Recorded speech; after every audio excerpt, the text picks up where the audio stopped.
Directors of Technical Education, Minister of Education, Director Ms. Alamin Bisalo, Director Reddy, the Divisional Education Officer, Mr. Mahendra, the Deputy Director of Technical Education from FNU, other members of the Ministry of Education, parents, supporters of Boys Town, ladies and gentlemen, and the graduating students. Good morning to you.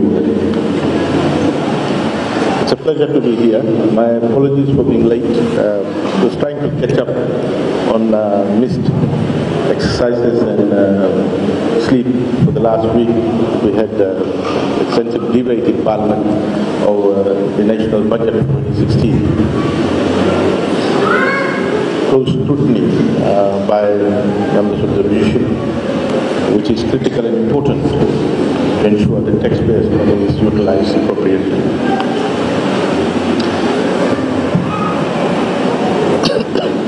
Ladies and gentlemen,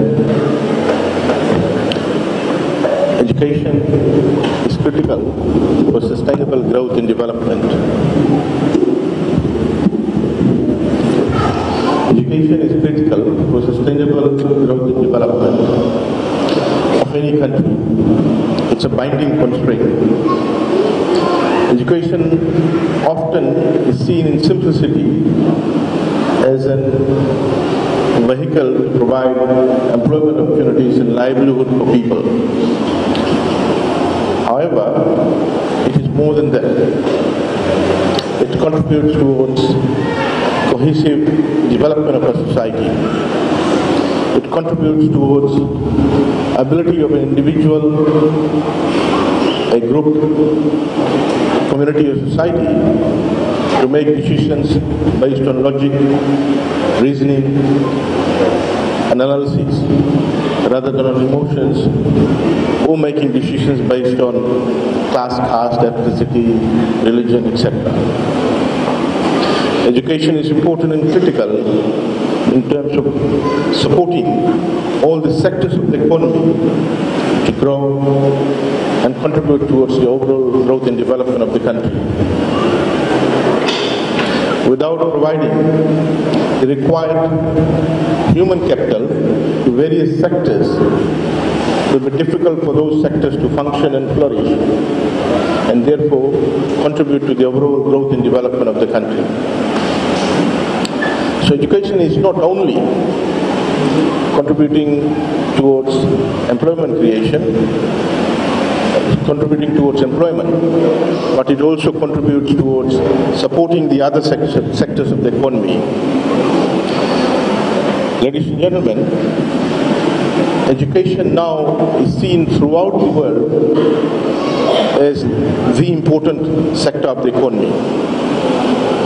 Hence, a lot of emphasis on right education, quality education throughout the world. Ladies and gentlemen, back here in Fiji, under the Bainimarama government, education has seen to be on the agenda in annual budgets. In terms of operating expenditure, education has the largest expenditure allocated to in successive budgets since 2006. This year, apart from, and last year as well, one-off expenditure given to FRA, Fiji Roads Authority, which is capital expenditure, education has got the largest allocation,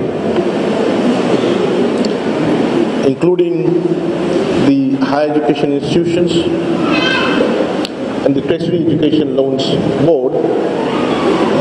Education has received over $600 million, which is slightly lower than what has been allocated to Fiji Roads Authority, given importance of infrastructure to support development and private sector growth in the country. Ladies and gentlemen, this recognition of education by government demonstrates government's commitment towards educating all Fijians in the country. Since 2006, the Bainimarama government has been examining what are the obstacles to educating Fijians, ordinary Fijians in particular. Hence, it started to gradually remove one obstacle after the other. Initially, the government realized that having or getting a place in tertiary institutions was an issue.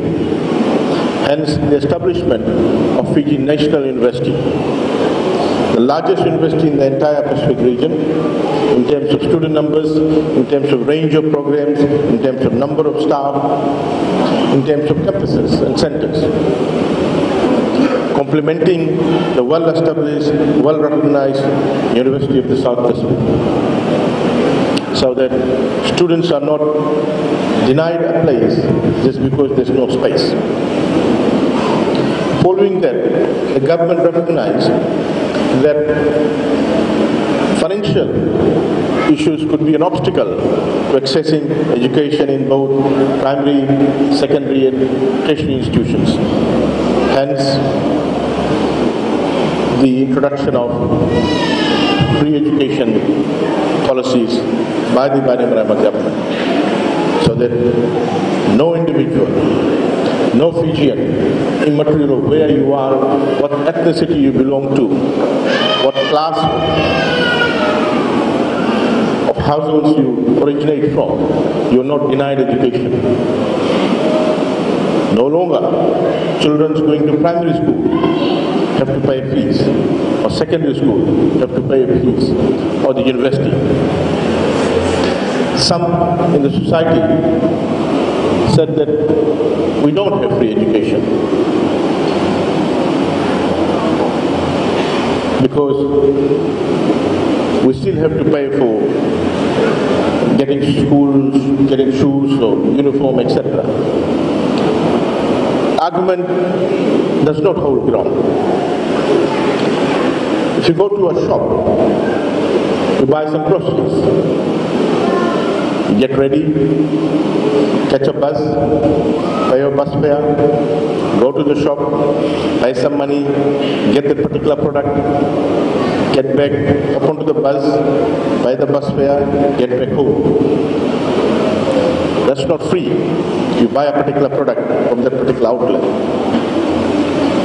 However, for education now, you hop onto the bus, government pays your bus fare, go to the school gate to get that particular product, educational product. No one will ask you for any money to enter the school compound, go to the classroom and get the product of education.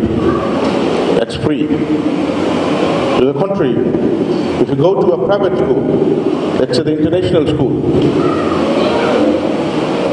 before you enter the gate, you have to ensure that you paid the fees in thousands of dollars. In thousands of dollars for primary schools, for secondary schools. That's the level of tuition fee that is charged by private institutions because of the cost of delivery of that particular product. And that's what is absorbed by government by ensuring that the government provides the curriculum, the teachers, and other support systems. Ladies and gentlemen, this includes universities as well. Apart from providing grant to universities, operating grant, universities are also provided student tuition fee through the Toppers and TELS board, so that our children can study there without having to worry about paying any fees. Gone are the days when our children or households or parents had to sell their jewelry, their draft bullocks, withdraw their only social security money from the National Provident Fund to pay for their children's education. And this has been extended. The free education policy has been extended to ECE because this government recognizes that we need to look after our children from age 5 when they enter into early childhood education. Maybe we'll be able to identify some special deficiencies that the child may have so that we can work on it at an early stage and fix it. Ladies and gentlemen, this is the government's policy in terms of ensuring that no household gets to keep the children at home and deny the child with education. There were days when households were keeping their child, very bright child at home because they couldn't afford to pay their tuition fees or bus fare, etc. Ladies and gentlemen, we want our education to be second to none. Hence, the Ministry of Education is working with the tertiary institutions as well as the primary and secondary schools in the country to ensure that our curriculum, our delivery, and the infrastructure which contributes to the learning environment in the school is improved. Over the next 3 years, the Ministry of Education is planning to invest, along with support from our donor agencies. The Government of Australia has made enormous contribution to the EGAP program towards improving the learning environment of our primary and secondary schools, as well as our university, the University of the South Pacific. The Government of Japan has also contributed towards improvement of infrastructure in our schools. And other development partners have contributed towards working with government to ensure that the quality of education, accessibility is improved. Ladies and gentlemen, education has two streams, the higher education stream and the technical education stream. Students have aptitude. Some may want to be in the technical education stream. Some may want to be in the higher education stream. Hence, the Ministry of Education this year has begun the establishment of technical colleges where students at an early stage could decide which stream they would want to pursue. If their aptitude is in the technical area, then they can go to, after year 10, go to one of our campuses of technical colleges and pursue their technical education and end up in the university and become engineers, qualified engineers, or any of the trade areas. Those who have an interest or aptitude in the higher education stream, they can continue the high school stream and then enter into the industry or university. Ladies and gentlemen, this coming year, we'll be establishing 8 other campuses of the Technical College of Fiji. This includes a campus in Nawazar in Bua, a campus in Wainikoro, Navalevu in Wainikoro, so that the students from Wainikoro area are able to study access technical education through this particular campus. And these 2 campuses will support the other campus that we already have in Nanduna Lambasa. 3 campuses in Vanvalevu. We'll have a new campus in Singatoka, a new campus in Nambua, a new campus in Rotoka, a new campus in Tagua, a new campus in Rekereki, and a new campus in Nassau. This is the plan in terms of ensuring that those children who have aptitude in technical education goes through the technical college campuses and either enter the labor market or enter the university for Certificate 3, Certificate 4, trade diploma, and bachelor's degree in the respective areas. All these will be totally free. Those studying for all courses through these campuses will be able to get loan scheme to fund their studies, while those doing short courses will be totally funded from government money. Ladies and gentlemen, Fiji's education model is unique. In the early areas when schools were very few around Fiji, our parents decided to get together. 5 groups decided to get together and construct and establish schools, while government will provide teachers another operating ground. Today what we see is the successful operation of another school, the Montfort Boys Town, who has 2 campuses, one here and one in Sabu, offering technical education to our children who otherwise would have been left out. Thousands of students have passed through Montfort Boys Town. Similarly, we have got the Vivekananda Technical Campus in Nindi. We've got the Methodist group running the campus in Nasori. We've got other institutions offering primary and secondary school, other faith-based groups, the Sangam group, the Arya Samaj, the Muslim League, the Catholic, as well as tertiary institutions, for example, Corpus Christi College, the Fulton College. This is a unique model that we have in Fiji, where community groups, faith-based groups, get together and contribute towards educating the children. Now government is coming to provide financial support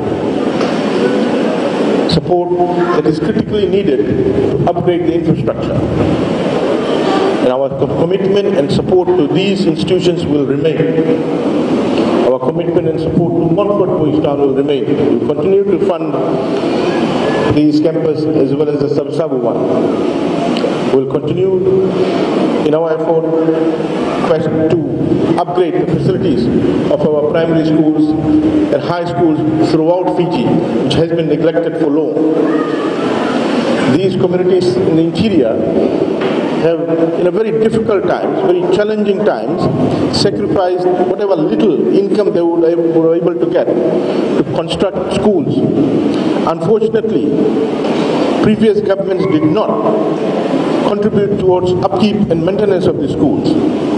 These schools are in bad shape now. Ablution block is missing, roof is leaking, floors are falling apart. We need to assist them, and we have begun the way. Next year, we will contribute more towards the resources, from the resources that we have, and we'll be working very closely with our development partners to get support from them as well, to assist us to develop the infrastructure which contributes towards the learning environment of students in these schools, particularly in the interior and the islands, because in these places, corporate sector support has been absent. Schools in the urban areas are well developed, well supported, because corporate sector support has been there.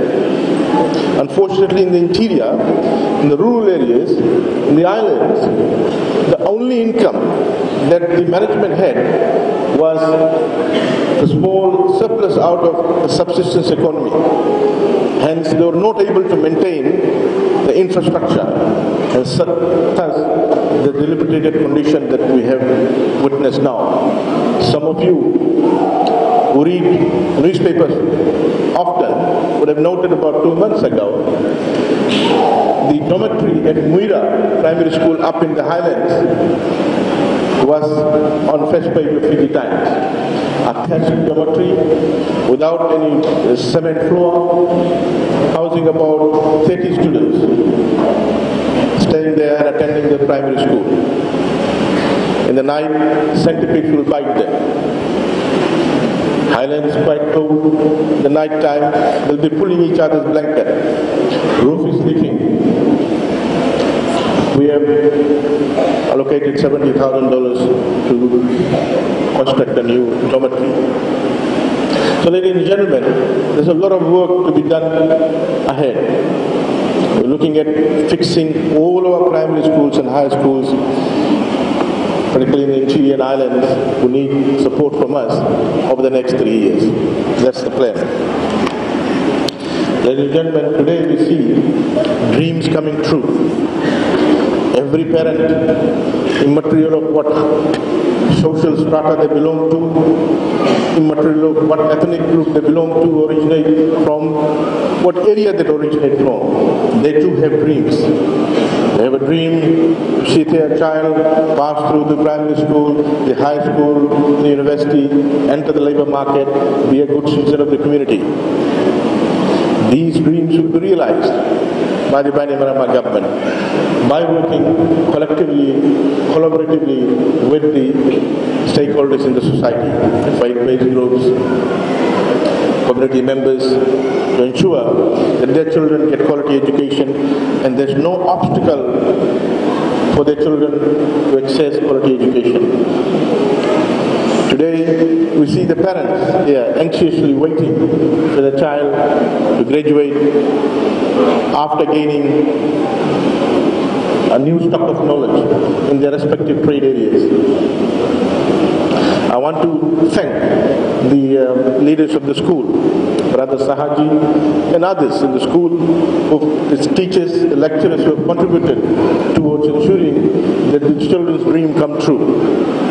I want to thank the parents who have supported the children, who decided to put their children in the dormitory here so that they too get a formal award qualification, get a new stock of knowledge in a particular trade skilled area so that they can also have a decent living. Ladies and gentlemen, I want to thank again all the stakeholders. My message to the children is this is not the end. There are opportunities ahead, both in the labor market as well as in the higher education sector. There's no limit to it. You're young, a whole world out there is to be explored. You need to continuously read, continuously question the existing ways of doing things, critically examine issues and provide solutions. Every problem is a solution. We urge you to go and contribute towards development of the country, be better citizen of this country. Always rise above emotions, make decisions based on logic and your analytical skills that you've gained here in the school. You are also welcome to come and get or access financial assistance from the TELS board to further your studies towards trade diploma, higher education diploma, or bachelor's degree in a respective trade area. We congratulate you for your perseverance and hard work that has resulted in you getting the award today.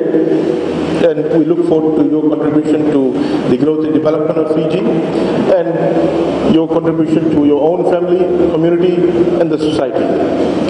These words, ladies and gentlemen, once again, thank you very much, and I look forward to seeing you graduating today, children, and I hope that we will definitely meet again. Thank you, Nakan Dhanawad.